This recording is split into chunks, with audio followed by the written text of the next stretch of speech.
Opera Winfrey ఎంతమందికి తెలుసు? Opera Winfrey అని ఎవరైనా పేరు విన్నారా మీరు ఎప్పుడైనా? ఈ రోజు ఆమె గురించి చదవండి. Opera Winfrey. ఆమె మనందరికి కష్టాలు ఉన్నాయనుకుంటాం, కానీ ఆమె కష్టాల సుడిగుండంలో నుంచి పుట్టింది. ఆమె ఎవరికి పుట్టిందంటే, ఒక 19 ఏళ్ల అమ్మాయి వేరే వ్యక్తితో లైంగికంగా సంబంధం పెట్టుకొని ఆ అబ్బాయి వదిలేస్తే ఈ పాపకి జన్మనిచ్చింది. ఇస్తే ఈమెమో 19 సంవత్సరాలు.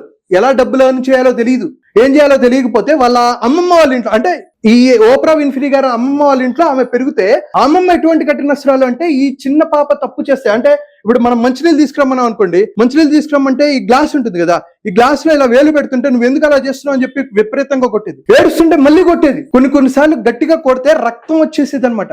రక్తం వస్తుంటే నువ్వు రక్తం వల్ల డ్రెస్ పాటు చేసుకుంటున్నావు అని అంటే ఎలాంటి దుస్తులు ధరించేది అంటే తెలుసా? బంగాళదుంప సంచులు, మనకి రైస్ బ్యాగ్స్ ఉంటాయి కదా, ఆ రైస్ బ్యాగ్స్ కి ఇటు మధ్యలో కన్నాలు పెట్టుకుని అటు దుస్తులుగా వేసుకునేది. పొటాటో మన బంగాళదుంప సంచులు, ఆనియన్ బ్యాగ్స్, రైస్ బ్యాగ్స్ ని అలాంటి వాటిని కట్ చేసుకుని బట్టలుగా వేసుకునేది.